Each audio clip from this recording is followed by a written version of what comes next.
हाँ dear students, crash course के लिए जो बहुत इम्पोर्टेंट टॉपिक है कॉम्प्लेक्स नंबर, उसमें आज पहले पार्ट में हम केवल थ्योरी की चर्चा करेंगे और सेकंड पार्ट में जो जेईई मेंस में आईआईटी में क्वेश्चन आए हुए हैं उनकी बात करेंगे। तो पहले जरा थ्योरी देख लें।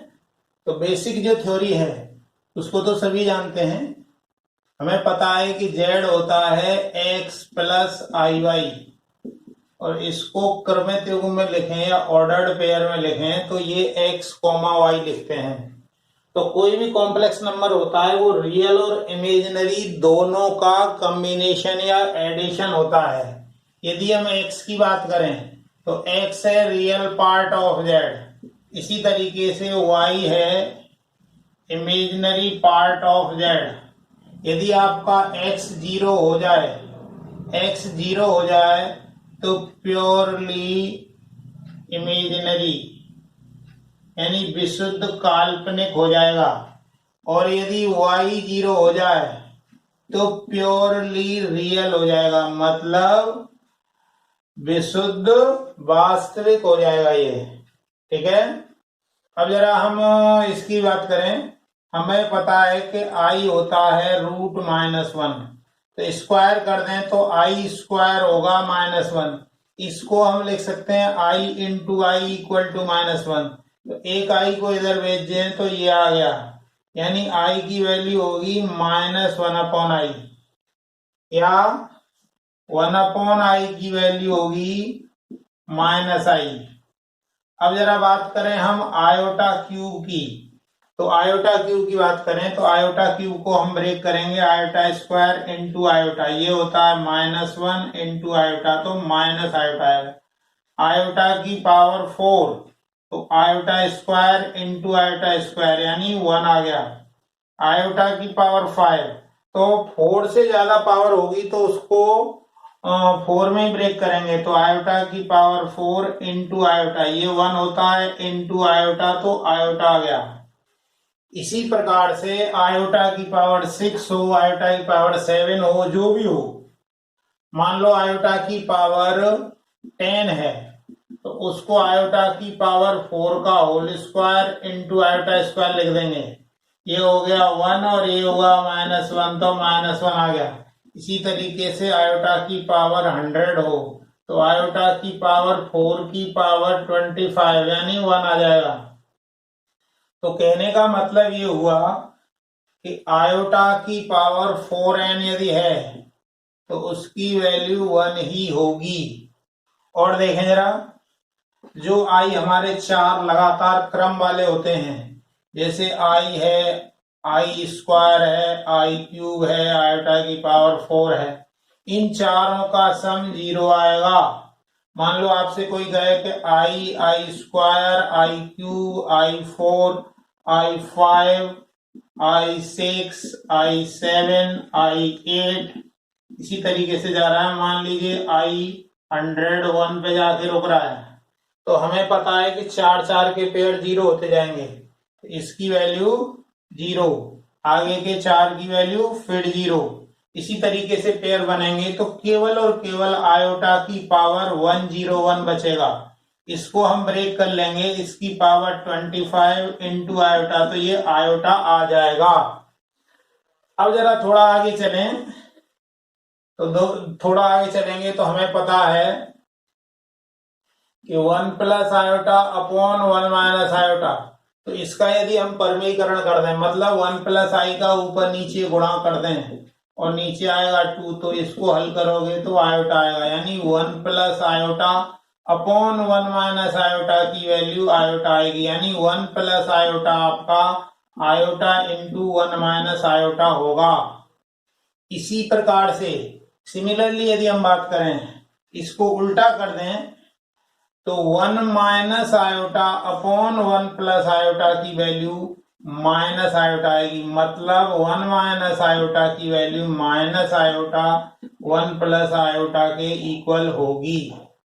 अब जरा हम बात करें, कोई भी दो कॉम्प्लेक्स नंबर है, मान लो Z1 और Z2, दोनों को जोड़ा जाए, तो दोनों को जोड़ें तो नॉर्मल वे में ही जोड़ते हैं। रियल में रियल जुड़ जाएगा, इमेजनरी में इमेजनरी, तो ये आपका आ गया। इसी प्रकार से दोनों का यदि अंतर करें तो अंतर करेंगे तो केवल माइनस आ जाएगा बीच में, तो ये आ जाएगा x1 minus x2 plus iota y1 minus y2। अब मान लो दोनों का डिवाइड कर दें, तो डिवाइड करेंगे तो क्या आएगा, तो डिवाइड करेंगे तो z1 upon z2, x1 plus iota y1 upon x2 plus iota y2, इसमें इसके अपोजिट साइन का ऊपर नीचे मल्टीप्लाई कर दें तो क्या होगा, नीचे तो आपका x2 square plus y2 square आ जाएगा और ऊपर आ जाएगा x1 x2 plus y1 y2, और साथ में यदि हम देखें तो plus iota y1 x2 minus x1 y2, ये आ गया। इसी प्रकार से किन्हीं दो का यदि हम मल्टीप्लाई करें तो x1 plus iota y1 into x2 plus iota y2, तो दोनों का मल्टीप्लाई करोगे तो ये x1 x2 आएगा, इन दोनों का करोगे तो माइनस y1 y2 आएगा, और साथ के साथ y1 x2 plus x1 y2 आएगा। अब जरा कुछ और आगे चलें, देखिए जरा, जैसे कोई ये कॉम्प्लेक्स नंबर है z, जितनी इसकी लंबाई है, और यदि माइनस z कर देंगे तो माइनस z जो है उतना ही लंबाई में होगा और 180 पे वो रोटेट हो जाएगा। मतलब कोई भी कॉम्प्लेक्स नंबर है उसके आगे माइनस z लगा दिया तो उसको ओरिजिन के अबाउट रोटेट कर दीजिए 180 पे, तो ये माइनस z हो गया। इसी प्रकार से यदि मान लीजिए ये z है और इसमें यदि आपने आयोटा का मल्टीप्लाई कर दिया तो एंटी क्लॉकवाइज डायरेक्शन में 90 पीछे ले जाइए उसको, ऐसे करके ये 90 ले गए। इसी तरीके से ये मान लीजिए आपका z है और इसमें माइनस आयोटा का मल्टीप्लाई करें तो आगे 90 बढ़ा दीजिए, तो ये माइनस आयोटा z आ गया। तो z का माइनस z करना है तो 180 रोटेट कर दीजिए, आयोटा का मल्टीप्लाई किसी में किया है तो उसी को 90 पीछे ले जाइए, और माइनस आयोटा का मल्टीप्लाई किया है तो 90 आगे ले जाइए। अब जरा कॉन्जुगेट की बात करें तो किसी भी कॉम्प्लेक्स नंबर का कॉन्जुगेट क्या होता है, किसी भी कॉम्प्लेक्स नंबर का कॉन्जुगेट उस कॉम्प्लेक्स नंबर का एक्स एक्सिस में इमेज होती है। कॉन्जुगेट या संयुग्मी कहते हैं इसको, conjugate of a complex number. तो किसी भी कॉम्प्लेक्स नंबर का जो कॉन्जुगेट होता है, जैसे मान लीजिए ये जेड है तो इसकी इस एक्सिस में मिरर इमेज देख लो, इमेज आएगी तो यहाँ आएगी, तो ये जेड बार हो गया, क्योंकि जेड होता है एक्स प्लस आई वाई, इसको ऑर्डर्ड पेयर में लिखें तो ये होगा, और ये होगा एक्स माइनस आई वाई, मतलब एक्स कॉमा माइनस वाई। तो कहने का मतलब ये हुआ कि जेड यदि आपका एक्स प्लस आई वाई है तो जेड बार मतलब उसका कॉन्जुगेट एक्स माइनस आई वाई होगा। इस पे ही कुछ प्रॉपर्टीज हैं इसकी, तो कुछ जो प्रॉपर्टीज हैं उनकी बात कर लेते हैं। तो सबसे पहली जो प्रॉपर्टी है, किसी भी कॉम्प्लेक्स नंबर का एक बार कॉन्जुगेट करें और फिर से कर दें तो वही आ जाएगा। जैसे जेड है आपका एक्स प्लस आई वाई, जेड बार करोगे तो एक्स माइनस आई वाई और फिर से बार करोगे तो वही आ जाएगा। दूसरा, अब इन दोनों को जोड़ दें तो जेड प्लस जेड बार करें, दोनों को जोड़ो जरा तो 2x आएगा, या 2 रियल पार्ट ऑफ जेड। तीसरा, यदि घटा दें तो जेड माइनस जेड बार घटाएं तो क्या आएगा 2i/, यानी 2 इमेजिनरी पार्ट ऑफ जेड। अब जरा आगे चलें, फोर्थ प्रॉपर्टी देखें। तो फोर्थ प्रॉपर्टी क्या होगी, इन दोनों का यदि मल्टीप्लाई करें हम तो जेड इंटू जेड बार तो ये आ जाएगा x square plus y square. इसको हम लिख सकते हैं root x square plus y square का होल स्क्वायर। और आगे जाके पढ़ेंगे कि मॉड जेड होता है root x square plus y square, यानी जेड जेड बार जो है वो मॉड जेड का होल स्क्वायर होगा। इंपॉर्टेंट प्रॉपर्टी है ये। प्रॉपर्टी 5 देखें, यदि हम मॉड जेड का मान 1 रख दें इसमें प्रॉपर्टी 4 में तो क्या हो जाएगा, जेड जेड बार 1 होगा या Z equal to 1 upon Z bar होगा। प्रॉपर्टी 6 देखें, प्रॉपर्टी 6 है कोई भी जैसे दो कॉम्प्लेक्स नंबर हैं z1 और z2, उनका ऐड मतलब एडिशन हो रहा है और उसका कॉन्जुगेट करेंगे तो वो अलग अलग बट जाएगा। 2 हैं ये तो 2 पे बट गया, 3 होते तो 3 पे, n होते तो n पे। इसी तरीके से दोनों का यदि अंतर हो रहा है और उसका कॉन्जुगेट करें तो वो z1 बार माइनस z2 बार ही आएगा। यदि दोनों में मल्टीप्लाई हो रहा है तो मल्टीप्लाई हो रहा है और उसका कॉन्जुगेट करोगे तो वो भी अलग अलग बट जाएगा, बस बीच में मल्टीप्लाई का साइन आएगा। और डिवाइड हो रहा है तो दोनों का डिवाइड आ जाएगा, मतलब z1 bar upon z2 bar. But शर्त यह है कि z2 जीरो ना हो, मतलब डिनोमिनेटर या हर की वैल्यू जीरो नहीं होनी चाहिए। अब जो है नेक्स्ट देखें प्रॉपर्टी नंबर 10 जो कि फिर से इंपॉर्टेंट है।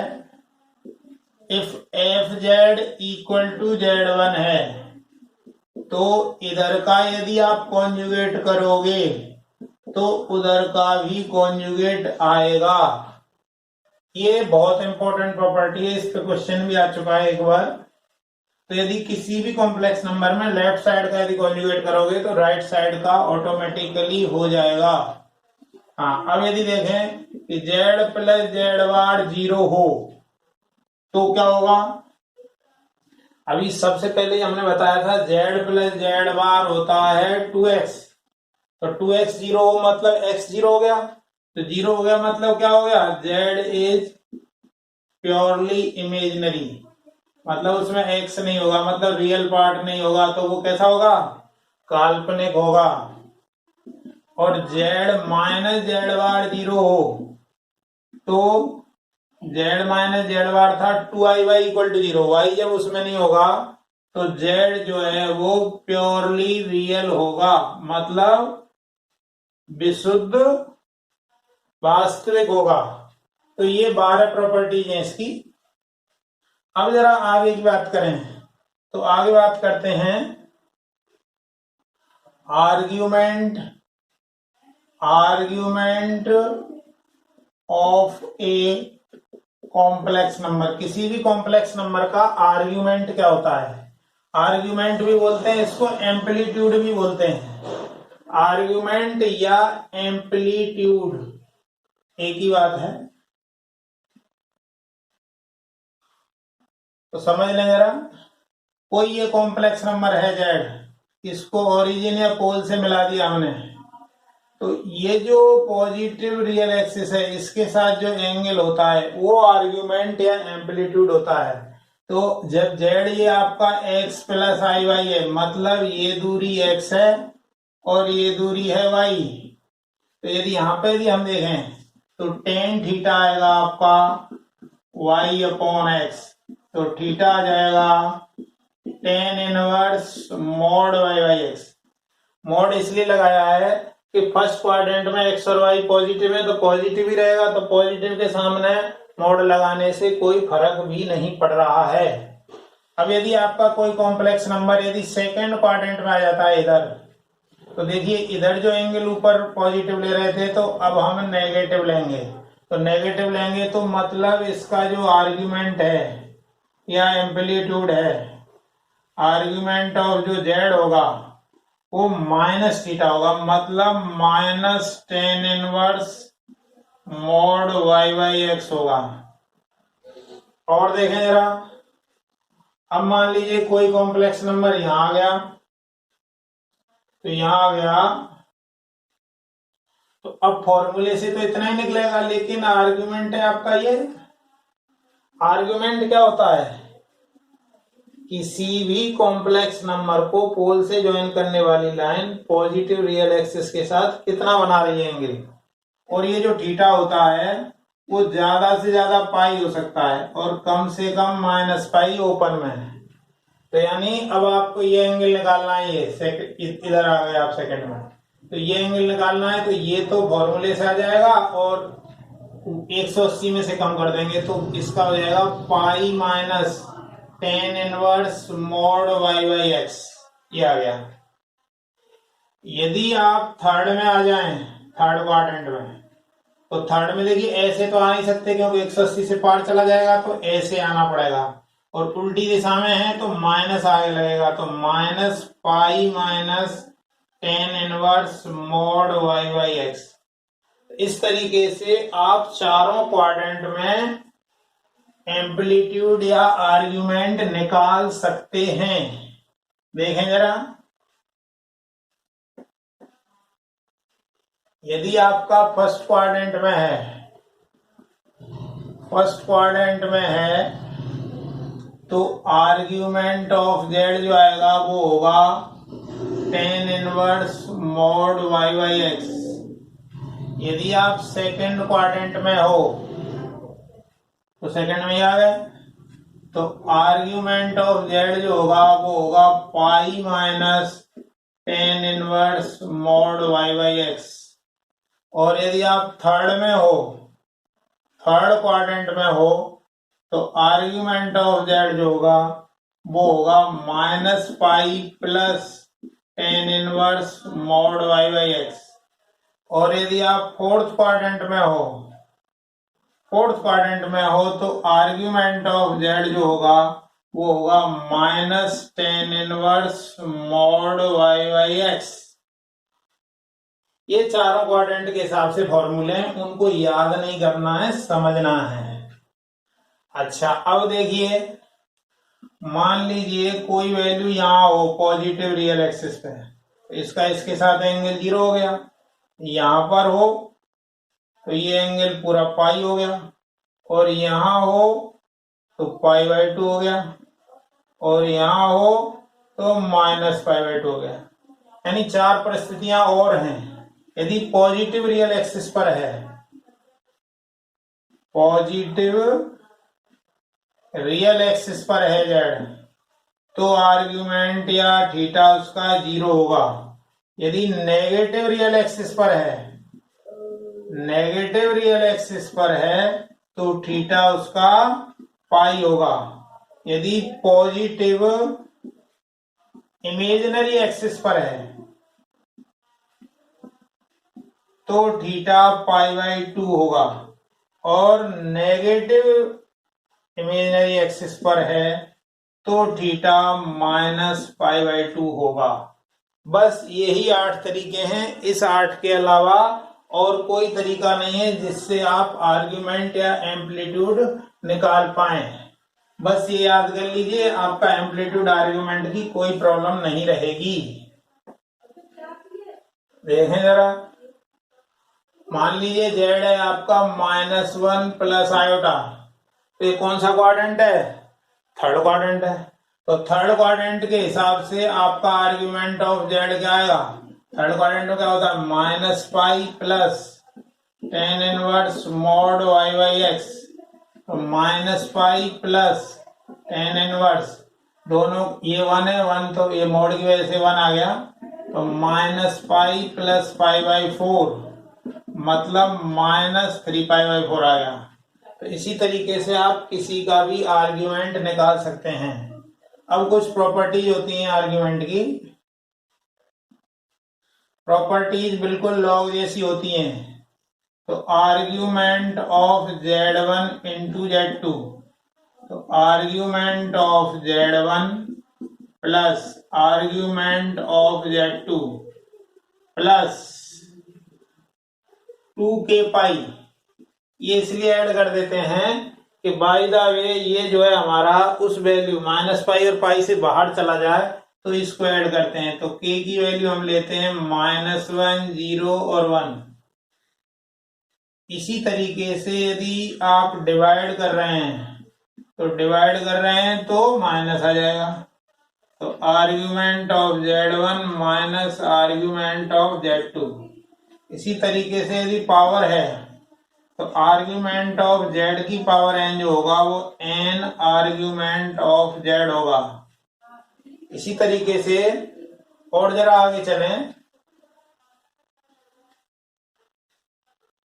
तो आर्ग्यूमेंट ऑफ Z बार, तो देखिए ये मान लो Z है और Z बार यहाँ आया, तो यानी साइन का अपोजिट है, मतलब माइनस आर्ग्यूमेंट ऑफ Z। इसी तरीके से देखें एक पांचवा देखें, वो बहुत इंपॉर्टेंट है और पूछा भी गया है कंपटीशन में। If argument of Z greater than 0 then argument of minus Z minus argument of Z, इसकी वैल्यू बतानी है। तो देखें जरा, तो आर्ग्यूमेंट ऑफ Z 0 से बड़ा है, मतलब इसका मतलब मान लिया यहाँ पर है, तो इसका आर्ग्यूमेंट कुछ तो होगा, मान लिया थीटा है, तो आर्ग्यूमेंट ऑफ Z हुआ आपका थीटा। तो माइनस Z कहाँ आएगा यहाँ।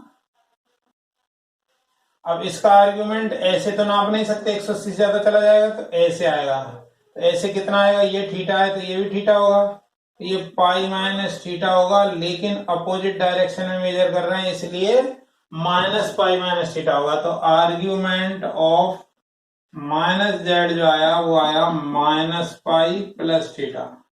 तो अब इसमें वैल्यू रख दीजिए, तो इसमें वैल्यू रखेंगे तो माइनस पाई प्लस थीटा और इसकी वैल्यू है थीटा, ये कट गया, तो आंसर आपका आ गया माइनस पाई। ये IIT में पूछा गया है, जेईई मेंस में भी पूछा गया है, और इसी को एक बार पलट करके पूछ लिया गया है। छठवीं प्रॉपर्टी में क्या पूछा है, 6 में कहा है if argument of Z is less than 0, तो इसकी वैल्यू क्या आएगी। देखें जरा, ये प्रॉपर्टी 6 है, तो प्रॉपर्टी 6 में क्या करें, तो अब आर्ग्यूमेंट ऑफ Z 0 से छोटा है, तो 0 से छोटा है, तो अब हमने इसको यहां मान लिया, तो आर्ग्यूमेंट ऑफ Z इस टाइम होगा माइनस थीटा। तो अब माइनस Z आया यहां, तो ये वाले एंगल की यदि बात करें हम तो पाई माइनस थीटा, तो आर्ग्यूमेंट ऑफ माइनस Z होगा पाई माइनस थीटा। तो देखें जरा, इसमें वैल्यू रख दें, तो वैल्यू रखेंगे तो क्या आएगा, pi minus theta minus minus plus theta, तो कैंसिल हो गया, यानी आंसर पाई आ गया। इस तरीके से आप आर्ग्यूमेंट के क्वेश्चंस कर सकते हैं, और साथ के साथ जो आर्ग्यूमेंट की प्रॉपर्टीज हैं उनको भी थोड़ा देख लें, जो 8 परिस्थितियां बनाई हैं उसके हिसाब से आप आर्ग्यूमेंट निकाल सकते हैं। अब जरा हम बात करें मॉड्यूलस की, modulus of a complex number. तो किसी भी कॉम्प्लेक्स नंबर का मॉड्यूलस कुछ नहीं होता है, उसकी ओरिजिन या पोल से डिस्टेंस होती है, ये इसको R से डिनोट करते हैं। तो इसकी यदि बात करें तो ये डिस्टेंस x है, ये y है, तो मॉड Z कितना आएगा, OP, मान लो ये पॉइंट P है, तो ये आएगा R मतलब root x square plus y square. यानी किसी भी कॉम्प्लेक्स नंबर का यदि मॉड निकालना है आपको, तो रियल पार्ट ऑफ Z का whole square plus imaginary part of Z का होल स्क्वायर। इसी तरीके से इसकी कुछ प्रॉपर्टी हैं। तो सबसे पहली प्रॉपर्टी तो यह है कि किसी भी कॉम्प्लेक्स नंबर का जो मॉड्यूलस है वो 0 या 0 से बड़ा ही होगा, मतलब नेगेटिव नहीं आ सकता है। दूसरी बात कि Z का मॉड लें, चाहे Z बार का लें, चाहे माइनस Z का लें, चाहे माइनस Z बार का लें, चाहे आयोटा Z का लें, चाहे माइनस आयोटा Z का लें, चाहे माइनस आयोटा Z बार का लें, सभी जो है इक्वल होंगे और इसके इक्वल ही होंगे। क्यों होंगे समझ ले जरा। ये जेड है, इसकी ये डिस्टेंस है, जेड बार, ये जेड बार है तो इसकी भी डिस्टेंस है, माइनस जेड उतना ही है, ये लेंथ में भी उतना ही होगा, माइनस जेड बार, तो ये जेड बार है माइनस जेड बार इतना आगे, बस ये पलट जाएगा तो ये भी उतना ही होगा। आयोटा का मल्टीप्लाई कर दें जेड में आयोटा मल्टीप्लाई करें तो 90 पे, यानी ये भी आयोटा जेड यही होगा। ये सब लेंथ में इक्वल ही रहेंगे, तो ये इंपॉर्टेंट प्रॉपर्टी है। तीसरी प्रॉपर्टी देखें जरा, तो किसी भी कॉम्प्लेक्स नंबर का रियल पार्ट जो है वो माइनस मॉड जेड और प्लस मॉड जेड के बीच में होता है। तीसरी प्रॉपर्टी है, चौथी भी ऐसी है, लेकिन ये कोई इंपॉर्टेंट नहीं है, बस ऐसे ही है। पांचवी प्रॉपर्टी वही है जो पहले थी, फिर से इंपॉर्टेंट है, Z into Z bar equal to mod Z का होल स्क्वायर। ये इंपॉर्टेंट है, वेरी इंपॉर्टेंट है। अब यदि इसमें मॉड जेड यदि 1 हो, मॉड जेड की वैल्यू 1 रख दें तो क्या होगा, जेड जेड बार 1 होगा, अर्थात Z equal to 1 upon Z bar होगा। ये भी इंपॉर्टेंट है। अब जरा प्रॉपर्टी नंबर 7 देखें, जो कि फिर से इंपॉर्टेंट है, प्रॉपर्टी 7। तो प्रॉपर्टी 7 में क्या है, Z1 प्लस Z2 इसका स्क्वायर करें तो mod Z1 square mode Z2 square plus 2 real part of Z1 into Z2R, या R के पदों में बात करें तो R1 square plus R2 square plus 2R1R2 cos θ1 minus θ2। तो 7th और 8th में केवल चिन्ह का अंतर है और कोई अंतर नहीं है। तो mod Z1 square plus mod Z2 square minus 2 real part of Z1 into Z2R, या इसको अपन कहें R1 square plus R2 square minus 2R1R2 cos θ1 minus θ2। ये R1 है। अब यदि हम इन दोनों को जोड़ दें 7 और 8 को, तो क्या आएगा, मोड Z1 प्लस Z2 का whole square plus Z1 minus Z2 का होल स्क्वायर, दोनों को जोड़ोगे तो क्या कट जाएगा, 2 mod Z1 square plus mod Z2 square, या twice R1 square plus R2 square. ये आ गया। अब इसी पे कई सारे क्वेश्चन हैं जो आते रहते हैं, जो कई बार जेईई मेंस में आए और फिर से आ सकते हैं। जैसे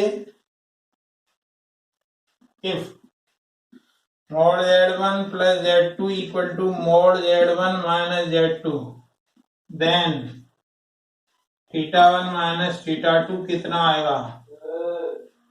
तो क्या करें, दोनों तरफ स्क्वायर कर दो, स्क्वायर करोगे तो क्या आएगा, स्क्वायर कर दें तो स्क्वायर करने के बाद आ जाएगा ये R1 square plus R2 square plus 2R1R2 cos θ1 minus θ2। ऐसे ही आ जाएगा R1 square plus R2 square minus 2R1R2 cos θ1 minus θ2। ये कट गया। पहले तो स्क्वायर करेंगे दोनों तरफ, स्क्वायर के बाद ये सॉल्व किया तो आपका आ जाएगा cos 4R1R2 cos θ1 minus θ2 equal to 0।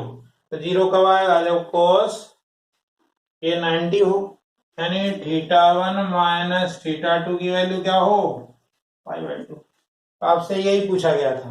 या इसको ऐसे भी लिख सकता है, argument of Z1 minus argument of Z2 that is π/2। ये आ गया।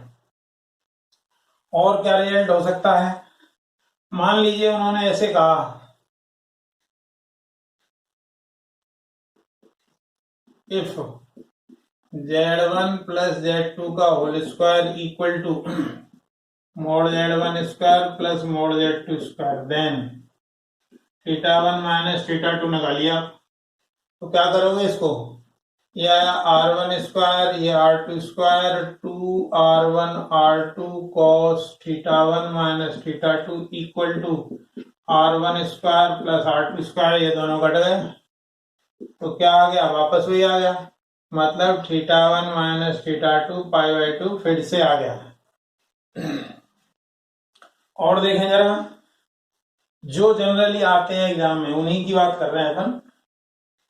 मान लो 12th है, if mod z1 plus z2 equal to mod z1 plus mod z2 यह है, तो देन θ1 माइनस θ2 की वैल्यू कितनी होगी, देखें जरा।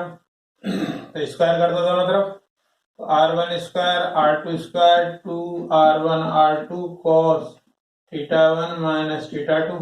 अब इसका स्क्वायर करोगे, ये खुद r1 है, ये r2 है, तो r1 प्लस r2 का होल स्क्वायर करोगे तो r1 square plus r2 square plus 2r1 r2, इससे ये कट गया, इससे ये कट गया, तो ये भी कट गया, यानी cos θ1 माइनस θ2 की वैल्यू 1 आ गई, यानी θ1 माइनस θ2 की वैल्यू 0 आ गई। तो ये भी एग्जाम में पूछा गया है। अब जरा आगे चले, तो कुछ इसमें ट्रायंगल इनइक्वालिटीज होती हैं, तो जैसे ट्रायंगल होता है उसी तरीके से होती हैं। तो नेक्स्ट है आपका 13, कोई भी दो कॉम्प्लेक्स नंबर हैं और उनका अलग अलग मॉड लिया जाए,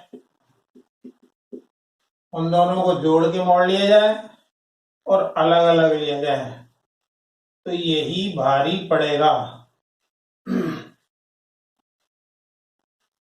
अब इसको यदि पलट दें, इसमें बीच में माइनस कर दें मान लो, तो फिर ये भारी पड़ेगा। यदि बात करें माइनस की, तो माइनस की यदि बात करें तो z1 माइनस z2 का मॉड हो और वो दोनों के अलग अलग मॉड के डिफरेंस से बड़ा ही आएगा। हाँ, अब इसमें यदि पलट दें साइन तो बात अलग है, इधर बीच में प्लस लगा दें, तो इनको ट्रायंगल इनइक्वालिटीज बोलते हैं। तो ये इतना कोई ज्यादा इंपॉर्टेंट नहीं है, बस इनको आप याद रख सकते हैं। अब देखें जरा, नेक्स्ट है आपका पोलर फॉर्म।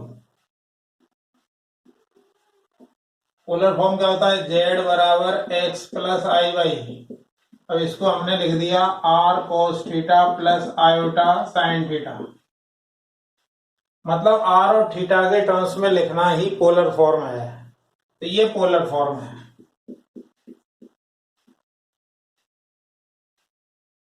मान लीजिए z है आपका 1 प्लस आयोटा, तो r क्या होगा, अंडर रूट 1 प्लस 1 मतलब √2, और थीटा क्या आएगा, फर्स्ट क्वाड्रेंट है, तो tan इनवर्स 1 यानी π/4। तो z क्या आ गया, 1 प्लस आयोटा, ये तो कार्टेशियन फॉर्म है, और ये आ गया √2 cos π/4 प्लस आयोटा साइन π/4, ये हो गया। ये आपकी पोलर फॉर्म आई। तो पोलर फॉर्म आ गई। अब जरा पोलर फॉर्म के बाद यदि हम बात करें तो आयलर फॉर्मूला देखें।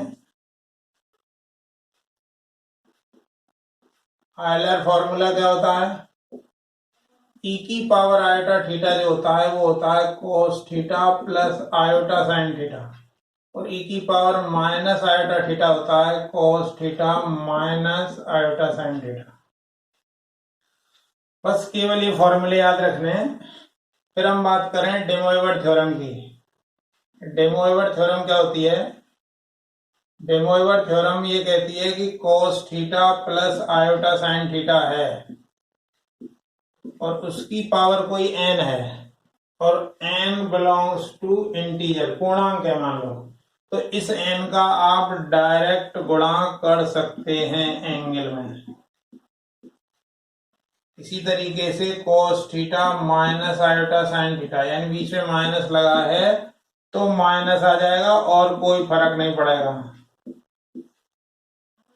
अब मान लीजिए दिक्कत कब आ रही है? जब नीचे तो cos theta plus iota sine theta form है, लेकिन ऊपर की जो पावर है वो P अपॉन Q फॉर्म में है, मतलब भिन्न के रूप में है। तब पहले आपको एंगल में 2r पाई ऐड करना पड़ेगा, उसके बाद ही आप एंगल में P अपॉन Q का मल्टीप्लाई कर सकते हैं। यानी क्या आ जाएगा? cos P upon Q 2r pi plus theta plus iota sign P upon Q 2r pi plus theta. और यहाँ पे जो r की वैल्यू होगी, r की वैल्यू 0 से शुरू होगी और ये जो नीचे हर में है उससे एक पहले रुक जाएगी, मतलब q माइनस 1 पे रुक जाएगी। इसी के बेस पे ही हम क्यूब रूट ऑफ यूनिटी निकालते हैं। क्यूब रूट ऑफ यूनिटी, तो क्यूब रूट ऑफ यूनिटी की बात करें तो 1 की पावर 1/3 और 1 को हम लिख सकते हैं cos 0 प्लस आयोटा साइन 0। तो यदि हम इसकी बात करें तो इसमें यदि हम देखेंगे तो पावर जो है भिन्न के रूप में है, तो इसलिए 2r पाई ऐड करना पड़ेगा। तो cos 2r pi plus iota sign 2r पाई, इसकी होल पावर 1/3। अब इसमें मल्टीप्लाई हो जाएगा तो 2r pi by 3 plus iota sign 2r pi by 3, और r की वैल्यू 0 1 2 ऐसे करके, और इससे एक पहले मतलब 2 पे रुक जाएगी।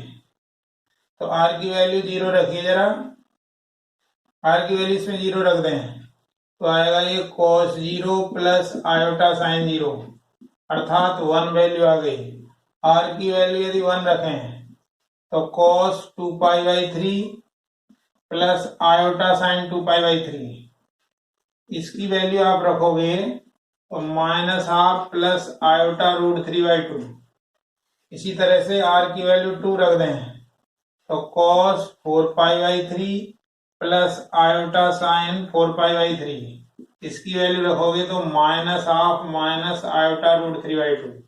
इस वाले को, दूसरी वाली वैल्यू को इन्होंने शॉर्ट में ओमेगा कह दिया, इसको ओमेगा स्क्वायर कह दिया, क्योंकि ये वैल्यू इसका स्क्वायर करोगे तो आएगी। तो इसका मतलब क्या हुआ कि एक के क्यूब रूट 3 है, 3 क्यूब रूट है। तो cube root of unity are 1 omega and omega square. अब जरा पहली बात करें, इन तीनों का यदि सम करें तो वो 0 आएगा। करके देख लो, ये इससे कट गया और ये दूसरा। यदि इन तीनों का गुणनफल करें, मल्टीप्लाई करें, तो मल्टीप्लाई करके देख लो तो वो 1 आएगा। यानी इससे आपको मिला 1 प्लस ओमेगा स्क्वायर 0, और इससे मिला ओमेगा क्यूब इक्वल टू 1। तो ओमेगा क्यूब 1 हो गया, तो ओमेगा क्यूब से ज्यादा जो भी होंगे उन सबको इसी तरीके से ब्रेक कर लेंगे। जैसे ओमेगा की पावर 4 है तो उसको लिखेंगे ओमेगा क्यूब इंटू ओमेगा, तो ओमेगा आ जाएगा क्योंकि ये तो 1 है। ओमेगा की पावर 5 आ जाएगा omega cube into omega square, तो ये ओमेगा स्क्वायर आ जाएगा। ओमेगा की पावर 6 क्या आएगा? Omega cube into omega cube, तो ये 1 आ गया।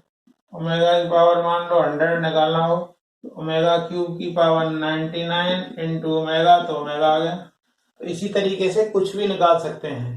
अब दूसरी बात, यदि हम देखें तो 1 प्लस ओमेगा की वैल्यू माइनस ओमेगा स्क्वायर होगी, 1 प्लस ओमेगा स्क्वायर की वैल्यू माइनस ओमेगा होगी, ओमेगा प्लस ओमेगा स्क्वायर की वैल्यू -1 होगी। तो ये सब वैल्यू, केवल ये फॉर्मूला आपको याद रखना है, उसी से सब याद रह जाएंगे। और जरा देखें, इन तीनों वैल्यूओं को यदि हम आर्गेंड प्लेन में बनाएं तो क्या होगा? एक वैल्यू 1 तो यहाँ आ गई, ओमेगा यहाँ आ गई, और ओमेगा स्क्वायर यहाँ आ गई। तो इन तीनों को जोड़ोगे आप तो एक ट्रायंगल बनाएंगे ये। तो तीसरी बात आ गई, cube root of unity forms an equilateral triangle, मतलब एक समबाहु त्रिभुज बनाएंगे ये। और जरा देखें इनके इनकी जो है दूरी यहां से ये एक है, ये एक है, ये एक है, तो मतलब ओमेगा का मॉडल है चाहे ओमेगा स्क्वायर का लें वो 1 होगा। और ये इसका कॉन्जुगेट है, मतलब ओमेगा का कॉन्जुगेट ओमेगा स्क्वायर है और ओमेगा स्क्वायर का कॉन्जुगेट ओमेगा है। छठी बात, इनके बीच में हर एक के बीच में एंगल 2π/3 होगा। Angle between cube root of unity be 2π/3। और एक सर्किल बना दें यूनिट रेडियस का, तो उस पे ये तीनों लाई करेंगे। Cube root of unity lies on circumference of circle having unit radius। Unit radius की एक यदि हम एक यूनिट की यदि सर्किल बनाए तो उसकी सरकमफ्रेंस पे ये सब लाई करेंगे। अब जरा थोड़ा और आगे आते हैं। डिस्टेंस बिटवीन टू पॉइंट्स,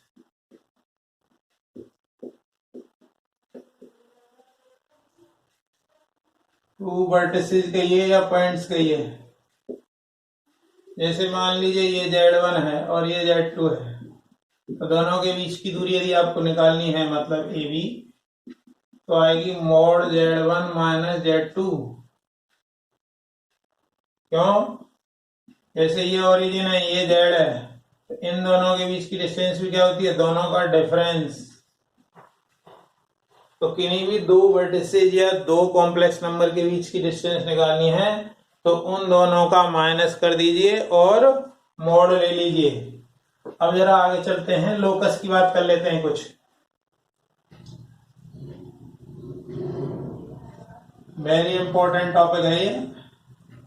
तो लोकस में सबसे पहले बात करें, यदि Z माइनस Z1 और Z माइनस Z2 ये इक्वल है, देन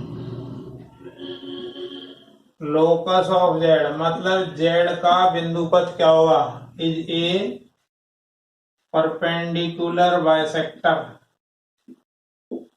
देखिए जरा, ये Z1 है ये Z2 है। अब ये क्या कह रहा है, Z की Z1 से भी डिस्टेंस इक्वल है और Z2 से भी डिस्टेंस इक्वल है। तो कुछ लोग सोच रहे होंगे बीचों बीच में आएगा, लेकिन ये जो है लंबवर्धक परपेंडिकुलर बाइसेक्टर, या परपेंडिकुलर बाइसेक्टर क्या होती है, स्ट्रेट लाइन। स्ट्रेट लाइन कहे, लाइन कहे, परपेंडिकुलर बाइसेक्टर कहे, एक ही बात है। वेरी इंपॉर्टेंट है ये। दूसरा देखें, if Z minus Z1 upon Z minus Z2, अब इसको यहां ले आए तो ऊपर इधर 1 आएगा और 1 के अलावा कुछ भी आए तो then locus of Z is circle, तो सर्किल होगा। ये रेशियो बस नेगेटिव में ना आए, बस ये ध्यान रखना है।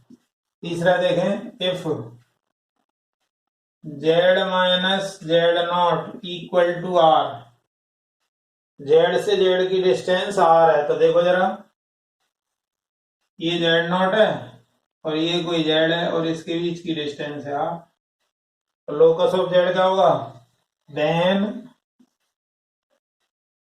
Locus of Z is circle.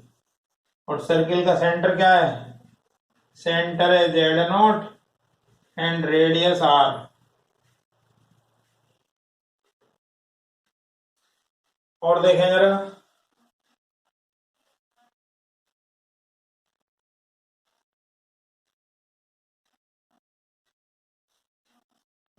If Z minus Z1 z minus z2 equal to z minus z2, then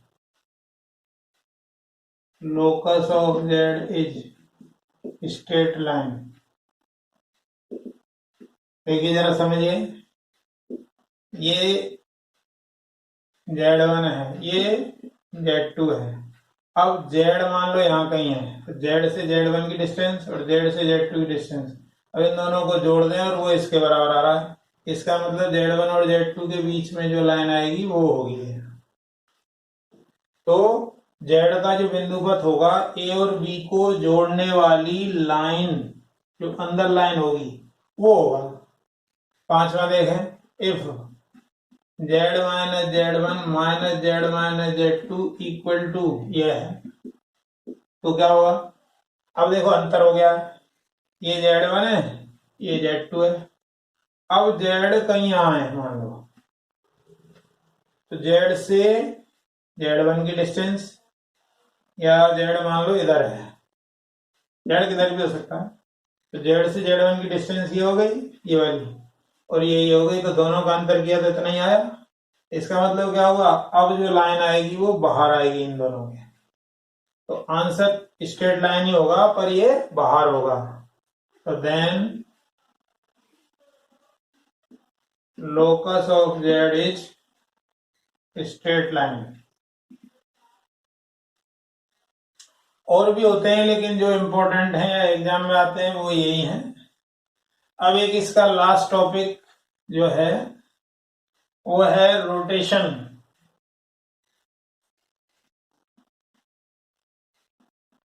rotation of any complex number, ये वेरी वेरी इंपॉर्टेंट है, इसको समझ लें जरा। मान लीजिए ये z1 है और ये z2 है, ये डिस्टेंस होगी मोड z1 और ये होगी मोड z2, ठीक है। तो यदि हम बात करें ऐसे,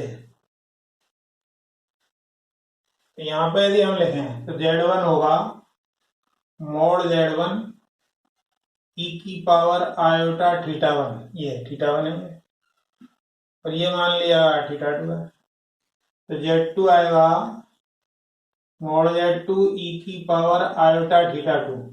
अब दोनों में डिवाइड कर दें, दोनों में डिवाइड करेंगे तो क्या आएगा? Mode z1 upon mode z2 e की पावर आयोटा θ1 माइनस θ2, मतलब z1 minus 0 upon z2 minus 0 बराबर z1 माइनस 0 का मोड z2 माइनस 0 का मोड। ये तो ऐसे लिखा है 0 से तो कोई फर्क पड़ नहीं रहा है, तो e की पावर आयोटा अल्फा, ये एंगल अल्फा है।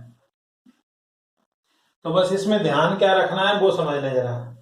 तो ये z1 है, ऊपर z1 आ रहा है, नीचे z2।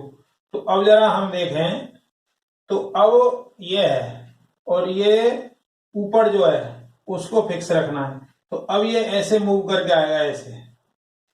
यदि ये घड़ी की दिशा में आए तो ये पॉजिटिव आएगी वैल्यू, यदि movement in clockwise direction, clockwise direction है तो पॉजिटिव लगेगा इसके सामने, अल्फा के सामने, ये अल्फा आपका पॉजिटिव होगा। और यदि एंटी क्लॉकवाइज है